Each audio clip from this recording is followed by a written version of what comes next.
World Mission Report. Selamat Hari Sabat kepada kita semua. Bacaan misen kita pada Sabat ini bertajuk Pengembaraan di Ekuador. Maria memulakan satu perjalanan iman yang baru setelah adik perempuannya Angel sembuh daripada kanser hati. Dia percaya bahawa Tuhan dalam gereja Seventh-day Adventist telah menjawab doanya dan dia serta keluarganya menyertai gereja Adventist. Namun, menyertai gereja sahaja tidak terasa mencukupi. Tuhan telah melakukan begitu banyak perkara untuknya dan dia ingin melakukan sesuatu yang lebih untuknya. Pada suatu hari, seorang rakan bertanya, "Adakah kamu mahu berpindah ke negara lain untuk bekerja sebagai seorang pengkhabar Injil?" Rakan itu mengajak Maria untuk mendaftar dalam Adventist Volunteer Service, iaitu program gereja Adventist sedunia untuk para sukarelawan misi.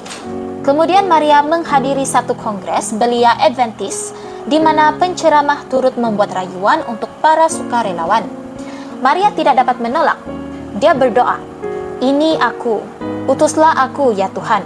Maria mendapati dirinya berkhidmat selama setahun dengan Adventist Volunteer Service di Ekuador. Dia ditugaskan menggunakan latar belakangnya dalam kerja sosial dan membimbing kanak-kanak serta mengajar kelas di sebuah sekolah Adventist di Santo Domingo, bandar keempat terbesar di Ekuador. Pada mulanya, sukar bagi Maria untuk menyesuaikan diri dengan kehidupan di negara baharu. Dia amat merindui ibu bapa dan dua orang adik perempuannya. Dia juga bergelut untuk menyesuaikan diri dengan persekitarannya. Ekuador dan Chile berada di benua Amerika Selatan yang sama, tetapi kedua-duanya seolah-olah sangat berbeza. Antaranya, dia mendapati makanan di Ekuador sedap tetapi sangat berbeza. Di Chile, orang ramai makan sarapan ringan seperti yogurt, roti, teh, dan mungkin buah-buahan. Di Ekuador, sarapan terdiri daripada nasi, kacang, dan pisang goreng. Kemudian, ada pula nyamuk. Serangga itu seolah-olah ada di mana-mana. Maria menggunakan penyembur penghalau nyamuk tetapi ia seperti tidak membantu. Seluruh tubuhnya dipenuhi gigitan. Iklimnya juga berbeza. Maria sudah biasa dengan musim panas Chile yang panas dan kering serta musim sejuk yang sejuk. Ekuador pula sentiasa beriklim tropika dengan kelembapan yang tinggi dan banyak hujan. Apabila minggu-minggu berlalu, Maria mula menyesuaikan diri dengan persekitaran baharunya dan dia suka berkhidmat kepada Tuhan di sekolah itu. Ramai kanak-kanak di sekolah itu datang daripada satu kaum orang asli yang dikenali sebagai Sachila, yang bermaksud orang yang sebenar. Kanak-kanak itu belajar tentang Yesus di sekolah dan juga di kelab Pathfinder gereja. Kemudian, mereka pulang ke rumah dan mengajar ibu bapa mereka tentang apa yang telah mereka dengar. Maria berasa kagum melihat bagaimana kanak-kanak itu dan ibu bapa mereka semakin dekat kepada Tuhan melalui kerjanya di sekolah. Aktiviti Maria melangkaui tugas mengajar. Dia menyertai satu kumpulan gereja yang melawat pusat pemulihan alkohol setiap minggu. Di pusat itu, dia memberikan pelajaran Alkitab dan bermain permainan bersama para penghuni. Sebilangan daripada mereka menyerahkan hati mereka kepada Yesus melalui baptisan.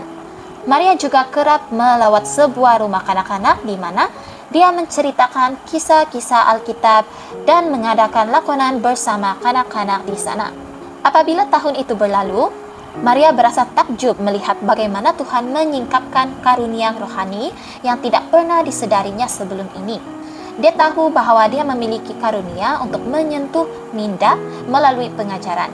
Tetapi dia tidak menyadari bahawa dia juga mempunyai karunia untuk menyentuh hati melalui nasihat dan dorongan. Dia berkongsi kesaksiannya di pelbagai gereja. Dia juga menceritakan bagaimana dia berdoa agar Tuhan menyelamatkan nyawa adik perempuannya ketika adiknya menghidap kanser hati. Dia menggambarkan bagaimana Tuhan menjawab doa mereka dan bagaimana dia serta keluarganya menyertai gereja Adventist. Apabila tahun itu berakhir, ia sangat sukar. Maria tidak mahu meninggalkan medan misinya.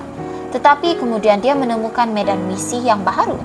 Setelah kembali ke Chile, dia ditawarkan pekerjaan sebagai konselor pelajar dan guru di University Adventist Chile. Dia sangat gembira.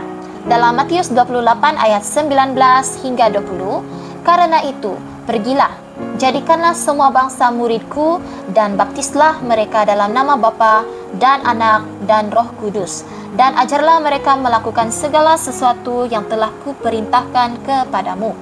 Dan ketahuilah, aku menyertai kamu sentiasa sampai ke akhir zaman. Selamat hari Sabat.